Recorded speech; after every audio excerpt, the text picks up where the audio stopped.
Caros amigos, novamente sejam bem-vindos às tertúlias do Museu da Farmácia.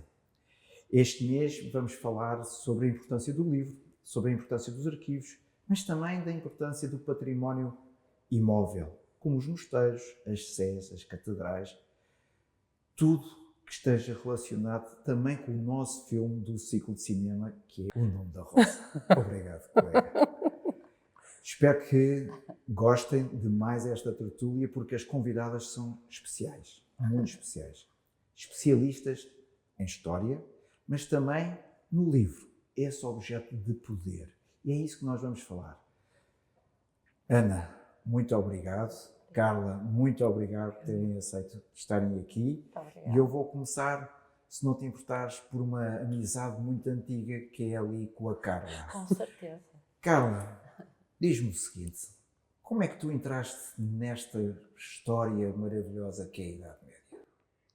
Eu entrei nesta história maravilhosa que é a Idade Média durante a licenciatura na faculdade, devido a um professor, primeiro, e depois a um livro. Esse professor é o professor Hermenegildo Fernandes, que toda a gente conhece, e o livro chama-se Os Intelectuais da Idade Média, de Jacques Le Goff, e eu, na noite em que li esse livro, percebi que o que queria estudar para o resto da minha vida era a Idade Média, era a arte medieval e a história medieval. E, portanto, o livro fez toda a diferença. Esse não foi o único livro que fez toda a diferença. Houve outros livros de outros autores, Georges Duby, ou o autor que celebra este mês aqui no Museu da Farmácia, Humberto Eco, fez muita diferença na minha vida, no meu interesse pela Idade Média. E, portanto, eu acho que devo muito aos livros este meu interesse pela Idade Média. Muito bem. E Ana, como é que tu entras neste mundo dos arquivos e das bibliotecas? Mais nas bibliotecas do que nos arquivos, porque eu sou bibliotecária. Entrei um bocado por acaso. Eu, por acaso, também sou licenciada em História, comecei por dar aulas e um dia, por um telefonema de uma colega que dizia, olha, estávamos a trocar, onde é que tu ficaste, onde é que não ficaste, porque permitiu-me bater o país do Alto Minho ao Algarve, assim, de forma flash, e disse ela, há uma colega nossa que fez um curso de uma pós-graduação para ser bibliotecária, e aquilo fez-se num clique. E automaticamente eu comecei a ver como é que poderia fazer a mesma pós-graduação, e no ano seguinte matriculei-me em Coimbra, e foi aí que entrei. Comecei por trabalhar em Leiria, e agora onde estou, na Faculdade de Ciência e Tecnologia da Universidade Nova de Lisboa. E, portanto, é esta ligação. Pois nós, este mês, vamos dedicar a estas nossas visitas especiais a dois livros, que é o manuscrito do Avicena, uma peça do século XI, e também o do século XVI, esta magnífica obra que é o Hortos Sanitários. Vocês sentem que ainda hoje o livro ainda é algo muito especial, que as pessoas sentem que com um carinho, ou é algo que já está a ser afastado como se unicamente um momento de formação ou de informação? Eu, na minha experiência atual, quer como investigadora, quer como docente universitária, como docente eu pensei ao início que o livro estava muito arredado do meu público, que são os alunos. E tenho esta coisa um bocado estranha, parva, de levar livros para a aula e fazer com que os livros circulem por eles, para eles tocarem no livro, o objeto do livro, e explicar, isto é um livro, é feito com isso, com páginas, é encadernado, tem capa, o objeto livro. E eu pensei, é preciso dizer isto porque eu vejo pelos trabalhos que fazem que a maior parte não tem quase bibliografia, tem aquilo que eles chamam de webgrafia. E, portanto, eu agora proíbo os alunos de fazer coisas que só tivessem webgrafia. E é muito interessante reparar que nos últimos anos, para além das bibliografias terem voltado a ser mais bibliografias, também tenho estado muito atenta, por exemplo, à Feira do Livro, que é uma coisa que frequento desde que me lembro, e ter percebido que aumentou imenso o número de pessoas na Feira do Livro e a comprar verdadeiramente livros, e percebo que há alunos que leem, que têm a prática da leitura, e, portanto, essa ideia de que nesta geração muito digital o livro, o objeto livro, desapareceu ou que eles perderam o interesse, eles têm com o livro uma relação diferente da que nós tínhamos. Nós basicamente tínhamos o livro. Eles têm outros suportes, não é? E, portanto, podem fazer pesquisa em variedíssimos suportes. Mas o livro não está ausente e gostam do objeto livro. E eu acho que isso nunca vai, eu tenho a noção que isso nunca vai desaparecer. Portanto, há uma esperança de que isso nunca vai desaparecer, porque se percebe por esta geração que eles têm algum interesse também no livro. E isso tu sentes Sim, entre os teus colegas também das bibliotecas? sim. Eu posso ser que eu sou daquela geração, sou do tempo em que o livro ia acabar, não sei se na semana seguinte ou se daí a 15 dias. Portanto, houve em finais dos anos 90, por aí, ou finais não, antes mesmo, anos 80, antes 90, havia aquela coisa de que, ok, o livro vai acabar e pronto, vai ser o que é. Pronto, e de facto aquilo é aquela morte anunciada que nunca mais aconteceu. E até que a certa altura acho que nos esquecemos de que o livro, enquanto suporte, enquanto objeto, ia acabar. Eu trabalho numa biblioteca de uma faculdade, mas de uma faculdade de Ciências e de Engenharia, e no piso de entrada nós só temos, aquela sala só tem obras de ficção. Literatura, banda desenhada, os mangás, enfim, coisas diversas. E acompanho muito o núcleo de literatura dos estudantes lá da faculdade. E que umas vezes está mais ativo, outras vezes está menos ativo, também depende um bocadinho das levas e dos interesses. E o que eu noto é que há interesse por aquela coleção e, sobretudo, interesse por lerem os clássicos. Porque eu vejo muitas vezes que nas atividades que eles dinamizam de leitura e depois de comentário e das tertúlias que organizam, é muito à volta dos clássicos. E, portanto, eu acho que esta questão do livro se mantém muito presente e continua a ser um objeto de culto. E depois há outra coisa. Há vários séculos que o livro é um suporte espetacular que se lê em qualquer sítio, que não fica obsoleto e, portanto, tem também esta vantagem extraordinária de ser muito portátil e de não se tornar obsoleto em termos tecnológicos. Yolanda, és presidente da BAD. Sim. E tens sentido alguma, em termos da vossa associação, alguns dados que possa ter existido alguma diminuição das pessoas irem às bibliotecas e aos arquivos? Ou graças a Deus, por aquilo que vocês estão a dizer, ainda hoje é possível acreditar que as pessoas sentem essa vontade? Sim, as pessoas sentem essa vontade. Eu, na área onde trabalho, os meus clientes estão garantidos. Clientes entre aspas, portanto, os utilizadores estão garantidos porque eles precisam mesmo de ir à biblioteca ou procurar informação ou também usar a biblioteca como espaço. E esse aspecto é muito interessante das bibliotecas e dos arquivos como espaço para ir, para estar, um espaço seguro, um espaço onde se pode estar, um espaço confortável. Eu penso que nas bibliotecas públicas pode, em alguns locais, haver um decréscimo.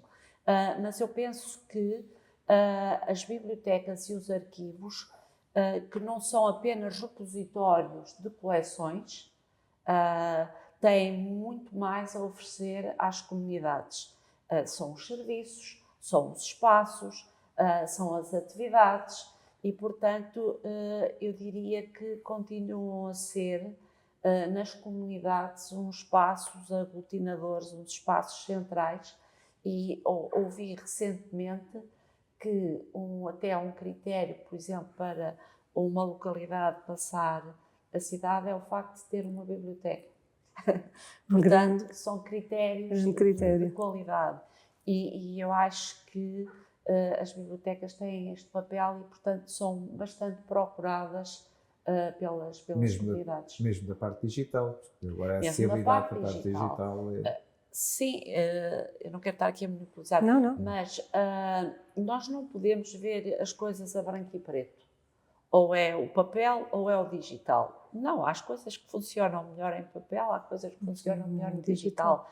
E eu acho que o que devemos é perceber as vantagens e o que cada uma destes suportes, cada um destes suportes nos pode dar em cada momento. Haverá alturas em que faz sentido mais uma coisa, há alturas que faz outra. E há pessoas que preferem uma coisa e outras que preferem outra. E pessoas que têm literacia e meios para ir mais para o digital e outras que até não têm e está tudo bem. Pronto, é assim um bocado essa a questão. Carla, dos anos que nós conhecemos, tu sempre foste uma pessoa que tocaste na história. Tu sempre tiveste esta ligação de levar as pessoas a sentir a história. Tu, agora com este mundo que nos rodeia, muito digital, tu ainda sentes que os teus alunos, as pessoas que te acompanham nas tuas visitas, gostam de sentir essa história, de estar a olhar para essa história, ou é algo que Não. cada vez mais tu podes sentir algum distanciamento? Não, não sinto esse distanciamento. Acho que isso permanece. Há um enorme interesse, desde que nós também façamos esse esforço de comunicar ciência, não é? Essa coisa do chegar ao outro, e o outro é muito diversificado, não é? E, portanto, desde que se produza ciência, desde que nós façamos a investigação e ela seja transmitida de uma forma que as pessoas percebem, temos sempre sucesso, porque há sempre público, muito entusiasmo. E eu não me posso queixar, pelo contrário, eu acho que os alunos e as pessoas que às vezes acompanham, fazem cursos livres comigo ou outras situações, agora neste momento que estou com a situação da Rota das Catedrais, percebo também pelo público que há interesse por este tipo de património e, portanto, parecem coisas um pouco lá atrás, no tempo, e que podem estar esquecidas, mas dependendo da forma como nós falamos e entusiasmamos as pessoas para os temas, acho que a receptividade é sempre muito positiva. E sentes que as pessoas ainda olham para estes objetos, para esta história material, também como uma forma de poder, não só destes testemunhos, mas também deles? Ou aquilo passa um bocadinho ao lado dessa... Eu acho que sim, mas eu acho que isso às vezes é preciso explicar às pessoas o que é que estão a ver, não é? Nem sempre os objetos são fáceis de entender. E eu estudo arte medieval, não é? E uma arte medieval alguma até muito específica. Arte tumular, por exemplo, túmulos medievais, o que é que isso quer dizer às pessoas? Na verdade quer dizer muita coisa. E eles ficam fascinados com a quantidade de informação que ficam a ter a partir da observação daquele objeto, daquele registro material, que parecia quase mudo, ou num silêncio muito grande do tempo, e que tem imenso para contar. E contar essas histórias, permitir que as pessoas percebam essa história, acho que é o nosso grande desafio. Portanto, a materialidade, no mundo digital, a materialidade tem o seu lugar, e é uma coisa que é importante dizer, as pessoas gostam de ir a exposições e a museus ver peças originais. Não tenho a menor dúvida que isso é o motivo. Quer dizer, nós fazemos réplicas, nós fazemos digitalizações, 3D, é muito giro e é muito interessante e é muito importante que se faça, mas o original nunca ficará lá atrás. Isso eu também sinto aqui no museu, essa ligação, essa proximidade, quando as pessoas sentem que estão perante um objeto original e que podem viajar nesse tempo. Uma das situações que nós vemos exatamente no filme e no livro, No Nome da Rosa, é a importância dos arquivos, daqueles pistas, do conhecimento. Hoje temos uma boa rede de bibliotecas e de arquivos que possam permitir essa melhor democratização do acesso ao conhecimento? Sim, mas eu antes de ir a essa questão gostava de pegar aqui numa coisa que a Carla referiu, que é este aspecto da mediação.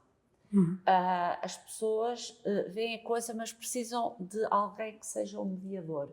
E esse é muito também o papel de bibliotecários, de arquivistas e também no caso dos museus também faz todo sentido. Alguém que de certa forma, está ali a fazer a mediação e a introduzir a pessoa naquele mundo mágico, e fascinante que é a informação e o conhecimento, não é? Na minha biblioteca, nós encontramos um mote que eu acho que é feliz, que é "The library is your scientific mate". E cada vez mais as bibliotecas já não são aquele espaço onde as coisas estão lá e vocês vêm cá e querem o documento X ou Y e nós temos aqui o documento X ou Y e vocês vão à vossa vida. Não, nós estamos ao longo do processo. Nós temos programas de literacia da informação para as pessoas saberem utilizar bases de dados. Nós fazemos a tal mediação de atenção, nem tudo o que aparece na net é de fiar, nem toda a informação é fidedigna. Portanto, há toda esta literacia e toda esta informação. Somos também mediadores quando disponibilizamos recursos e produção científica em repositórios, que esses sim, online. Também somos mediadores na parte da gestão e disponibilização e curadoria de dados de investigação, no suporte à publicação científica, enfim, e isto mais no mundo das bibliotecas do ensino superior, mas o mesmo acontece com bibliotecas escolares, bibliotecas públicas e com os arquivos, que é os profissionais enquanto mediadores no acesso e na formação das pessoas no acesso à informação e ao conhecimento. E com isto já me esqueci. Mas não deixa de estar no alto problema, porque eu até vou apanhar aqui esta tua onda, porque eu ia te perguntar, Carla, tu tens neste momento esta responsabilidade da questão da rota das catedrais, onde estão incluídas também as séries. Tu sentes que há esta ligação, há este entendimento da importância destes monumentos, apesar de serem monumentos, apesar de serem espaços religiosos, da importância que eles têm para as comunidades onde estão? Eu já não estou a falar só a nível da vila, da cidade, mas do ponto de vista até da freguesia. Tu sentes, quando tu andas por este Portugal de encontros com essa história ao vivo, tu sentes... Depende dos sítios, João, depende dos sítios, mas acho que há muito trabalho para fazer, não é? E este é um país que, apesar de pequeno, é muito diferente entre Norte, Centro e Sul. E a vivência dos espaços e da sua religiosidade, inclusive, é muito diferente do Alentejo para o Minho, por exemplo. E, portanto, a importância que a Catedral de Braga, se calhar, tem para a comunidade bracarense é um bocadinho diferente da importância que a Catedral de Évora ou a Catedral de Faro tem para as suas comunidades. Há sempre quem as frequente, mas a quantidade de pessoas e a utilização do espaço para além daquilo que é estritamente quase o básico é muito diferente. Vai ser sempre assim, essas assimetrias existem, porque isto é culturalmente diferente. Agora, do ponto de vista do sentir o espaço como património histórico seu, eu acho que isso até é um pouco inconsciente nas pessoas. Eu acho que isso existe, mesmo que a pessoa não se aperceba disso, aquilo é seu. E eu dou sempre agora aos meus alunos, por exemplo, o exemplo da Notre-Dame de Paris, não é? A Notre-Dame de Paris é a catedral por excelência. Nós temos 26 Notre-Dames em Portugal, não é? Nós temos 26 catedrais. Entre catedrais e concatedrais são 26 entre Portugal e Açores e Madeira. Portugal continental e ilhas. O que é imenso. E são todas Notre-Dame, são todas dedicadas a Nossa Senhora. Por isso é que são todas Notre-Dame. E essa Notre-Dame de Paris, com o seu incêndio em 2017, mostrou não só àqueles que são especialistas destas áreas ou que trabalham nestas áreas, mas também ao mundo, que o património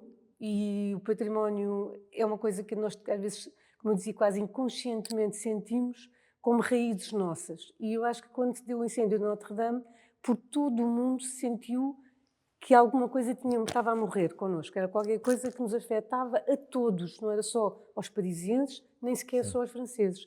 E eu acho que em Portugal, felizmente, nós não tivemos nenhuma situação dessas, e Deus queira que não tenhamos, nem as nossas Notre-Dames são tão famosas quanto essa de Paris, não houve nenhum Victor Hugo a escrever nenhum maravilhoso livro sobre isso, mas eu acho que se acontecesse alguma coisa, por exemplo, a Catedral de Braga ou a Catedral de Lisboa, nós íamos sentir isso profundamente, porque faz parte das nossas raízes, da nossa história, mesmo que não saibamos nada da história daquele edifício, mas ela está lá, faz parte da imagética diária, de quando se passa na rua, faz parte dos livros de história que tivemos, de personagens que estudámos, está cá. Agora, há um trabalho muito grande a fazer, e eu acho que isso é uma coisa que a Rota das Catedrais espero que vá ajudando a fazer, que é criar dentro dessa singularidade que cada um destes monumentos tem, e refiro-me a catedrais, mas podia dizer também o caso dos mosteiros, neste caso falo das catedrais porque estou a tratar de catedrais, mas podia estar ligado a mosteiros, são monumentos que também me interessam. Eles são, de facto, monumentos singulares, não é? São especialíssimos e têm histórias extraordinárias para nos contar.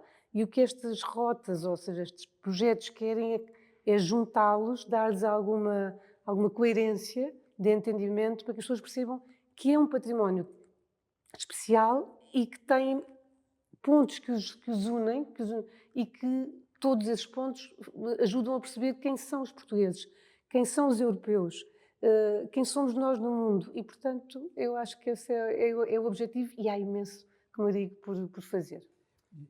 Deixa-me só o que eu ia perguntar. Não te esqueças do que vais perguntar. Mas tu sentes que depois essas pessoas, da mesma forma que tu falaste, que é esta dimensão mundial que nós sentimos em relação à Notre-Dame, tu achas que as pessoas, eu vou muito pelo lado da freguesia, por aquela mais ligação, sentem depois essa quase dimensão europeia, nacional, europeia e mundial, que aquele património que eles têm ali não deixa de ser à sua guarda e também ao seu coração, tem essa capacidade de unir aquele espaço, aquela Acho que vila? sim. Eu acho que sim, mas como te digo, é diferente, é diferente de terra para terra, de região para região. E isso não... Quando se está, por exemplo, na Sé de Braga e se percebe que há várias missas diárias, hora do terço, não sei quantos batismos, existe uma vivência da comunidade enorme daquele espaço, é diferente de outras catedrais onde isso não acontece. Eles são muitas vezes mais espaços turísticos, quer dizer, para além de ter uma vida religiosa, obviamente, litúrgica, que tem que haver, mas funcionam mais como objeto de interesse patrimonial do ponto de vista turístico e menos agregador da comunidade. Se lhe acontecesse alguma coisa, se calhar essa comunidade ressentia-se muito. E isso, espero que não tenhamos nunca que passar por isso, mas na verdade tenho a sensação que sim. Não posso garantir porque, claro, não é possível. Vou dizer que já me tinha lembrado da pergunta que tinha a ver com os espaços e com Exatamente. as redes. E aqui a questão é, mais do que, ok, temos as bibliotecas e os arquivos todos que precisaríamos de ter, a questão antes disso é, o que é que nós estamos a fazer com aqueles que temos? Estão a funcionar bem? Não estão a funcionar bem? E neste momento, nós na VAD fizemos um estudo sobre os profissionais da informação que trabalham nas bibliotecas e nos arquivos de Portugal, um estudo exaustivo por tipologias diferentes de serviço, e nós já intuíamos o resultado, mas os números são evidência. E desse estudo, o que é que resultou? A evidência de que os profissionais que estão neste momento a trabalhar nos arquivos e nas bibliotecas estão envelhecidos e muitos deles com pouca preparação para o trabalho que estão a fazer. Nos anos 80, nós assistimos aqui a um movimento em Portugal que foi extraordinário, foi a criação da Rede das Bibliotecas Públicas, um programa espetacular que obrigava a uma determinada... As câmaras, para beneficiarem, tinham que cumprir com determinados requisitos, e um dos requisitos era terem profissionais com formação específica na área. E ao pouco isso tem-se vindo a perder. E isso tem impacto e começa-se a sentir. Portanto, às vezes, não é só pensar nos espaços, é pensar em recursos humanos, e pronto, vou deixar aqui de fora financiamentos, não é? Mas já sabemos. Pronto, mas esta questão dos recursos humanos é fundamental para que os espaços possam dar resposta à sua missão e aos objetivos para que são criados e, sobretudo, dar resposta a uma sociedade que está extremamente dinâmica e a mudar de forma muito, muito acelerada. Posso só acrescentar aqui uma coisa? É que refere aqui um aspecto muito interessante da nossa sociedade, que é a criação da rede de bibliotecas públicas.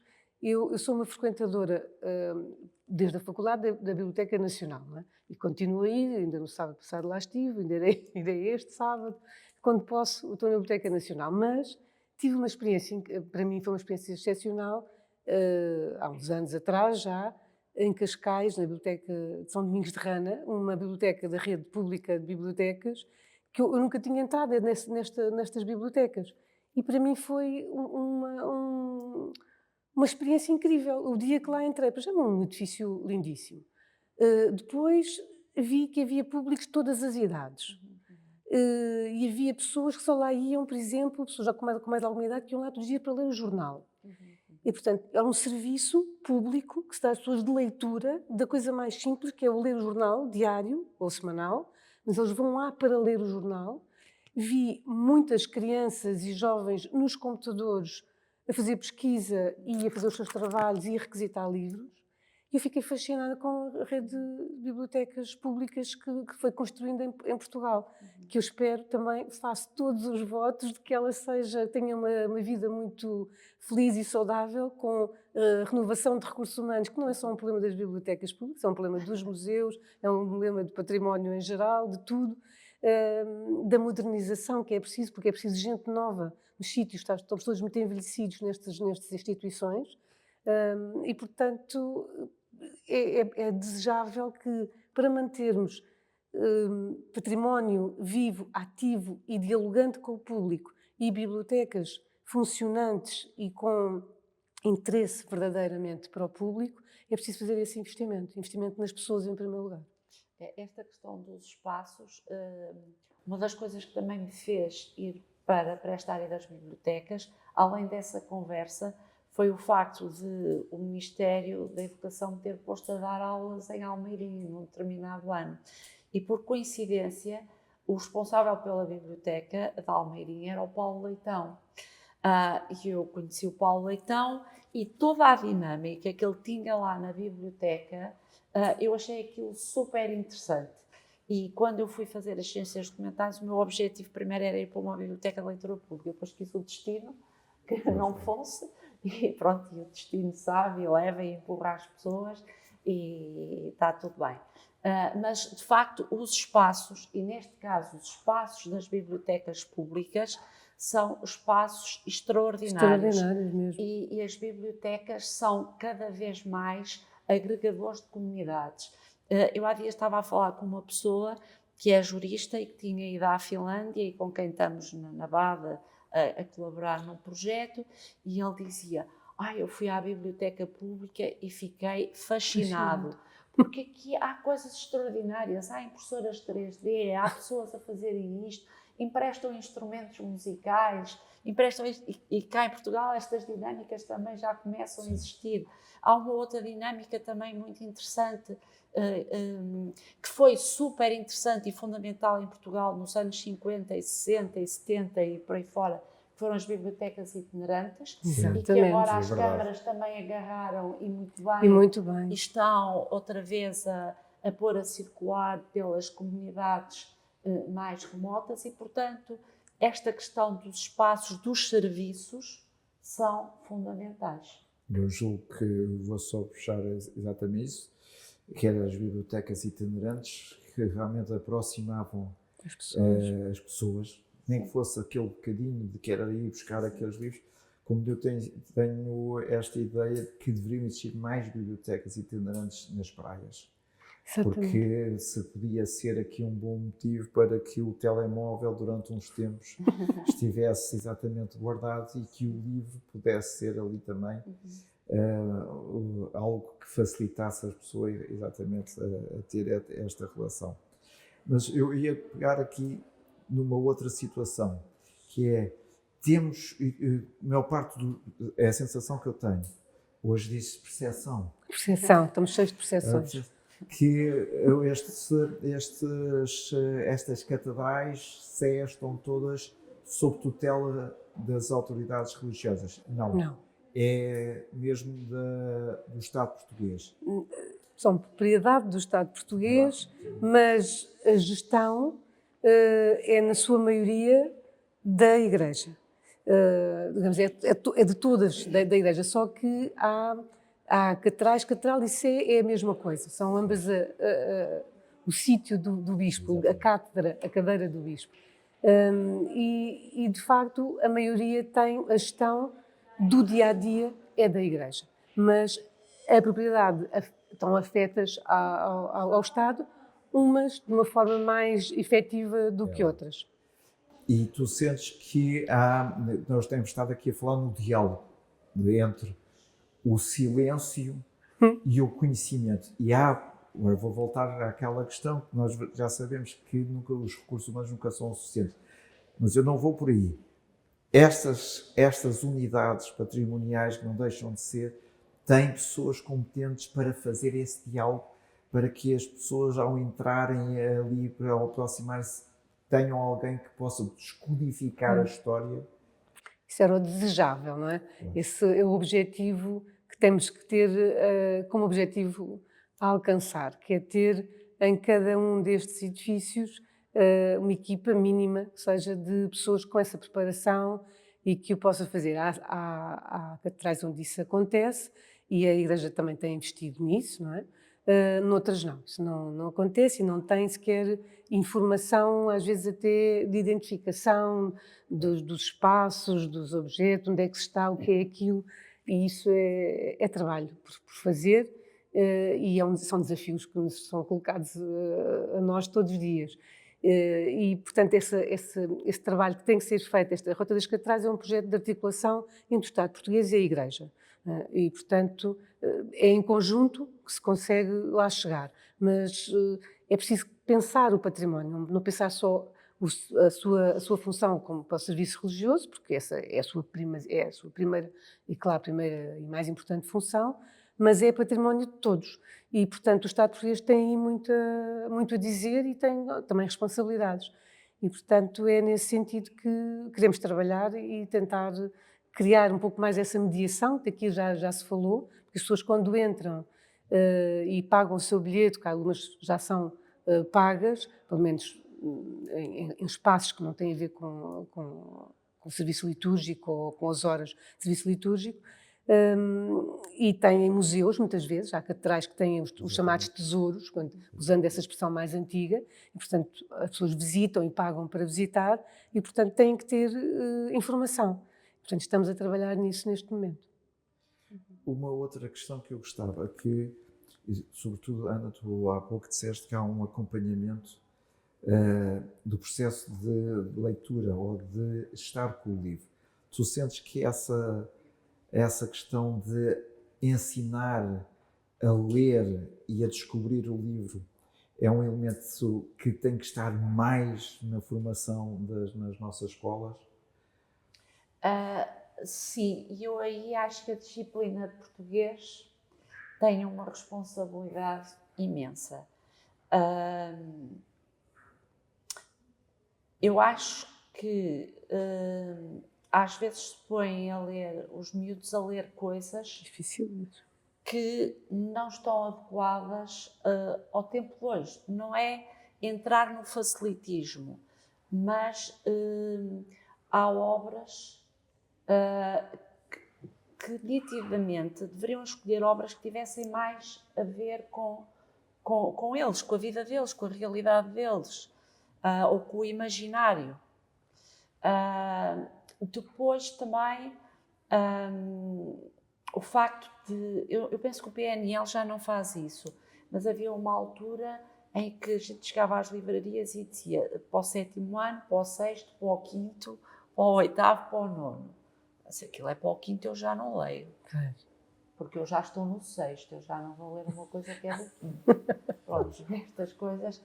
Portanto, há aqui uma série de dinâmicas e acho que isso também é aquele segredo que a gente ainda não acho que ainda ninguém descobriu qual é a receita para criar um bom leitor. Há estratégias, mas até nas próprias famílias, dentro da mesma família, com o mesmo pai, com a mesma mãe, com as mesmas oportunidades, há irmãos que são mais leitores que outros. Claro. Não é? Portanto, embora o facto de nós sabermos que pais leitores terão filhos tendencialmente que sejam mais leitores, o facto de, desde pequenos, as crianças terem acesso ao livro e poderem usufruir dele e usá-lo como quiserem, isso tem grande hipótese de ter sucesso, mas também sabemos que nem sempre resulta. Portanto, há aqui um mistério que acho que ainda está por resolver, mas a verdade é que o livro deve estar presente, deve ser dado, deve ser trabalhado, mas acho que ainda há uma carga um bocadinho pesada naquilo que se escolhe, naquilo que se põe os jovens a ler, e pronto, é uma reflexão que o próprio Ministério da Educação, o Plano Nacional de Leitura, os educadores, as pessoas que investigam estas questões têm realmente que se debruçar e fazer esta reflexão. Carla, tu há bocado disseste que muitos dos jovens, estudantes universitários, utilizam muito o web, portanto, nas bibliografias. E tu disseste que estavas a cortar essa questão. Isto porque eles têm dificuldade em entender o livro ou não têm tempo necessário para ler? Porque muitas vezes aquilo que eu sinto é uma pessoa, eles olham para os livros e dizem assim, isto leva muito tempo a ler. E eu já sei que são uma geração da rapidez, de encontros imediatos, é verdade. É assim, o ensino, estou a falar agora só da parte do ensino superior, como o ensino superior, mas da área de Ciências Sociais e Humanas, que é aquela que passou a ter, pós-processo de Bolonha, a semestralidade, e a semestralidade nunca são 6 meses, são 3 meses e tal. Os espanhóis aí são mais honestos e dizem o quadrimestre e, portanto, resolvem o problema. Nós continuamos a dizer o semestre, não é verdade. Portanto, eles têm 3 meses e pouco para fazer um conjunto de unidades curriculares, das chamadas cadeiras, e são muitas, e todos nós, todos os docentes, pedem, normalmente, 1 ou 2 testes, mais um trabalho, é muita, quer dizer, juntando isto, nesses 3 meses, e eles são jovens, eu estou a falar de alunos de primeiro ano, que são aqueles que eu dou aulas ao primeiro ano e ao mestrado, e percebo que fazem um esforço enorme, aqueles que são bons alunos, para ler aquilo que nós vamos sugerir, mas é claro que não conseguem, é impossível, até porque eles também têm que viver. Eles têm 18 anos, 19, 20, quer dizer, é normal que tenham uma vida de jovem. E, portanto, para além das leituras e do estudar, têm que ter outra vida. E, portanto, o tempo é uma questão importante. E, realmente, se nós sugerirmos livros, levam livros pesadíssimos, tem que se dizer, olha, isto aqui é para consultar. Pois daqui tem que ler um capítulo ou 2, aquilo que vos interessar, tem que fazer uma seleção, tem que aprender a fazer seleção. E aí há alguns alunos que percebem isso perfeitamente e leem. Mas a questão da rapidez e da facilidade do acesso à informação que a web permite, temos que compreender, é natural. Eu própria também às vezes preciso de uma coisa rapidamente e é uma ferramenta que uso com muita facilidade. Agora, o que eu lhes peço é, não usem só essa ferramenta. Percebam que o livro já é um objeto encantador, não é? Fantástico, podem escrever nele, se quiserem, podem ter uma nota à margem, podem pôr coisas lá dentro, podem levar para qualquer sítio. Essa ideia de que se entusiasmem com livros, eu acho que isso tem dado resultado, não é só o meu, é de toda a gente, E é por isso que, de facto, as livrarias ainda não fecharam, não é? E a Feira do Livro tem cada vez mais, apesar de fazerem muitas atividades, mas está cheio. Estamos a conseguir, eu acho, cativar as pessoas. Eu acho que E sim. tu sentes que tens que ter quase, não vou dizer em todos, mas alguns quase um papel de arqueóloga para que eles tentem Sim. descobrir Sim, os alguns sim. capítulos. Sim, porque Sim. desabituaram-se disso, porque Habituaram-se. eu acho que sim, acho que se facilitou muito isso e pronto, é natural, a vida é assim, as coisas mudam. Não vale a pena queremos agora ser o velho do Restelo e querer todos estudantes como nós estudamos, isso não faz sentido nenhum. Mas, mas sim, às vezes é preciso, como eu digo, eu levo os livros e dou os livros para a mão e dizer isto é um livro, claro que eles sabem que eu estou a brincar, mas de qualquer maneira estou a brincar, mas estou a falar a sério, porque é pegar no livro, perceber que aquilo, o agradável que é agarrar no papel, o sentir o cheiro do livro, aquela coisa toda que nos encanta, eles vão ganhando um bocadinho de interesse com isso. E já tenho tido casos de muito sucesso com alguns alunos sob esse ponto de vista. Eu vou-vos contar aqui uma história que é o que o Museu da Farmácia, desde que apareceu aqui as comemorações, quer dos Lusíadas, quer de Luís Vaz de Camões, temos uma visita temática sobre os Lusíadas nas coleções do Museu da Farmácia. E é muito interessante quando sou eu a fazer, que a primeira questão que eu digo que é, vocês, se estiverem atentos, vão descobrir que foi Luís Vaz de Camões que batizou a seleção de futebol de 1966. O que é interessante porque todos ficam atentos a tentar descobrir qual a parte em que essa descoberta... E o que tem sido também muito bom é que depois os professores dizem que nunca tiveram tantos miúdos com alguma atenção Sobre a obra de Luís Vaz de Camões. sobre a obra de Luís Vaz de Camões, que é um bocadinho aquilo que tu também acabaste por dizer, que é também esta proximidade que nós temos que encontrar com eles, sim. para ir até eles. Eu, por último, queria só perguntar o seguinte, uma vez que esta é a obra do nosso ciclo de cinema, O Nome da Rosa. O Nome da Rosa, para além de todo aquele fascínio, tem lá uma botica, para aqueles que não viram, tem lá uma botica, tem lá os químicos, tudo veneno. passa por um químico muito importante, que é essencial na história. Mas há ali um outro lado que é, no final, o nosso coração dói, porque é a destruição.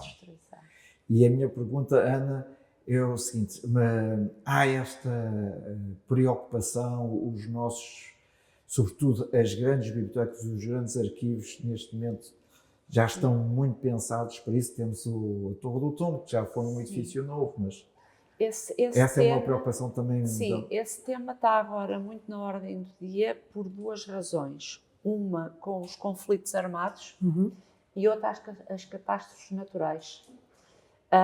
Houve uma grande mobilização agora, por exemplo, quando foi a guerra na Ucrânia, de arquivos e bibliotecas, e também quando foi este acidente, agora aqui em Valência, que também se perderam imensas coisas. E, portanto, sempre houve esta preocupação nas bibliotecas e nos arquivos de prevenir as pragas, fazer os tratamentos, enfim, aquela conservação preventiva, mas esta questão das catástrofes e dos conflitos e a intenção de apagar a memória, que é outra questão, pronto, que agora estamos a acabar, não é?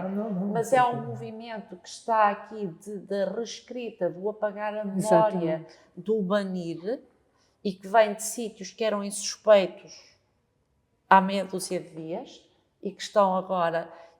e isto está a pôr muito na ordem do dia a questão do património, da conservação e de salvar coisas que sabe-se lá o que é que lhes poderão acontecer. Portanto, está a ser um tema muito forte, preocupar muito bibliotecários e arquivistas. Este ano, o ICOMOS, por exemplo, o Dia Internacional de Monumentos e Sítios, dia 18 de Abril, é dedicado a catástrofes e conflitos. Portanto, o património resiliente a catástrofes e conflitos. Porque, de facto, isto está na ordem do dia, é uma coisa que temos que pensar, quer para as bibliotecas, quer para o património construído, património móvel, património integrado, porque nunca sabemos o que é que...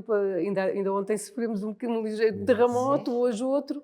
e não sabemos, e portanto, por mais que façamos, não vamos conseguir salvar tudo se acontecer alguma dessas catástrofes ou um conflito a sério, mas tentar preservar ao máximo, acho que é uma obrigação nossa, sem dúvida. E achas que as pessoas, novamente eu vou dizer, que vivem à volta desses edifícios, sentem e estão preparadas também para salvar, porque há uma das partes do filme, se recordam, que tentam salvar os livros, tentam salvar o possível. Claro, claro. Isso, eu acho que isso vai surgir naturalmente, como aconteceu há fotografias da Primeira Guerra Mundial, fotografias da Segunda Guerra Mundial. Em França há muitas fotografias em que se vê, estão a ver os bombardeamentos e as pessoas estão a agarrar em saco, em tudo, e vão pôr à porta das catedrais das suas terras para salvar aquilo que é a sua memória. Se aquilo se apagar, é como se a sua memória também se apagasse. Portanto, antes de salvar a sua própria vida,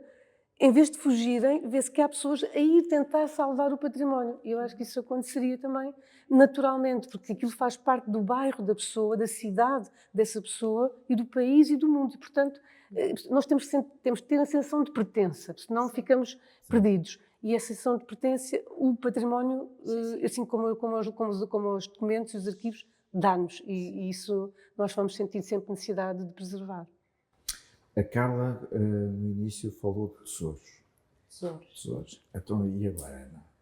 Que tesouros é que tu sabes que existem, que, na tua opinião, devam ser realmente mais divulgados? Tens, assim, alguma lista pessoal, já não vou dizer institucional, mas pessoal, que tu digas assim, não, há aqui tesouros que realmente são extremamente importantes para as pessoas conhecerem e para sentirem essa... A nível de bibliotecas Sim. e arquivos, às vezes há coisas muito pequeninas que são extraordinárias. A biblioteca da Imprensa Nacional, que é uma biblioteca pequenina, mas que é uma joia, que ali está. Há dias tive a oportunidade de conhecer, no final do ano passado, uma biblioteca espetacular no Pico. Pronto, são coisas assim. E, portanto, conforme as geografias, há sítios que são extraordinários. Claro que eu não vou falar daquelas que toda a gente sabe, a Biblioteca Joanina ou por fora. Mas, por exemplo, a Biblioteca da Ajuda, por exemplo, tem a biblioteca onde eu trabalho é um sítio onde vale a pena ir, que é a Biblioteca da Faculdade de Ciências e Tecnologia da Universidade de Nova Lisboa. É uma biblioteca interessante, com uma dinâmica, é uma biblioteca que, pronto, e desculpem lá, mas é uma biblioteca que, além de tudo aquilo que tradicionalmente nós temos na cabeça, é uma biblioteca que tem uma sala de exposições, que tem sempre uma exposição de arte, é uma biblioteca que tem um auditório que, ora tem cinema, ora tem um pequeno concerto, ora tem uma pequena peça de teatro. Eu digo pequena porque o espaço é um auditório para 72 pessoas. Portanto, não podem ser coisas grandes em dimensões. E tem um bar, tem um pátio, tem uma sala que nós damos um nome extraordinário, que é o Preguiçódromo, e, portanto, acho que às vezes há assim coisas que são as coisas que estão mais perto de nós, que são as coisas que valem mais a pena conhecer e que são os verdadeiros tesouros, porque são aqueles serviços que estão perto de nós e que nos estão ali para ajudar e para eu deixei um último tesouro que eu não vos disse, mas que vai estar neste ciclo, que é, nós temos os manuscritos da professora Odete Ferreira. Portanto, a professora Odete Ferreira foi uma pessoa cientista e que fez os seus diários nos anos 80, quando começou toda a investigação ligada à SIDA em Portugal. E ela doou ao Museu da Farmácia esses manuscritos, esses seus diários, onde eles têm a página assinalada, onde ela vai descobrir exatamente os da segunda variante do vírus. E essa é também uma das obras que nós vamos evidenciar. Carla, e os teus tesouros? Tu és uma pessoa que expõe os teus tesouros de uma maneira muito graciosa, que é quando tu descobres e dizes assim, está aqui, e depois a fotografia de mais esse tesouro. Tu deves ter imensos tesouros. Pois eu não te consigo sequer responder de uma forma objetivo essa pergunta, porque são tantos, e se eu me cingir mesmo só a Portugal, e quando Sim, entendo, só Portugal. entendo os tesouros a nível mundial, mas no nível de Portugal, são tantos que há, de norte a sul do país, do interior ao litoral, que ficaríamos aqui dias a conversar, mas há realmente objetos, e pronto, eu sou medievalista e como medievalista obviamente tenho uma preferência para objetos da Idade Média, mas não sou fundamentalista dessas cronologias, gosto de tudo, que pode ser um problema e pode ser uma vantagem, mas disperso-me um bocadinho, mas gosto de tudo. Mas há coisas às vezes que nós não... que as pessoas às vezes escapam às pessoas, mas a pessoa vai a Coimbra, ao Museu Nacional Machado de Castro. Há objetos que são verdadeiros tesouros, não é só porque alguns são de ourivesaria e, portanto, associamos a ideia de tesouro ao ouro, mas há, sei lá, o cálice de Dom Gueda Mendes, que está nesse museu, um cálice do século XII, faz parte do início da formação do país. Mas como quem diz isso, diz outras peças, não só nesse museu, mas noutros, Museu de Salvador Antiga, dos Reis, etc. No sul do país há outras peças extraordinárias, em Évora, Catedral de Évora e o museu que tem peças que vieram da Catedral de Évora, são excepcionais. Eu não saberia por onde começar, porque são tantos e tão importantes, e aqui, juntando aqui com situações referidas por quem é especialista em bibliotecas, a nível de livros antigos e, neste caso, de manuscritos iluminados, nós temos algumas joias absolutamente maravilhosas, e não me refiro só às da época moderna, Reinaldo Dom Manuel, João III, mas mesmo para a Idade Média, às vezes páginas únicas que vieram de livros que já não estão completos e que são absolutamente magníficos, alguns produzidos cá, nos nossos mosteiros, no escritório dos nossos mosteiros, outros encomendados de mosteiros estrangeiros, porque havia essas permutas de livros entre mosteiros. E, portanto, vai uma vez mais tocar no nome da Rosa e na biblioteca e na importância dos livros das bibliotecas e da diversidade de livros. E, portanto, nós ainda conservamos esse património, Deus queira que consigamos conservá-lo por muitos séculos, porque, de facto, temos tesouros verdadeiros, um pouco por todo o país. Eu não posso me esquecer que a primeira vez que nós nos encontramos foi ao pé de um grande tesouro ali no Museu do Carmo. Sim, do Dom Fernando. Dom Fernando. Sim, é uma peça excepcional. É uma peça excepcional. Excepcional. Quase um livro aos quadradinhos. Sim. Com tanta informação. Onde está exatamente, possivelmente, uma botica. É muito provável. Foi exatamente aqui um momento que a nossa vida nos cruzou, ligada à história e ao património. Esse é um ótimo exemplo de património português que os portugueses pouco conhecem e que infelizmente pouco conhecem.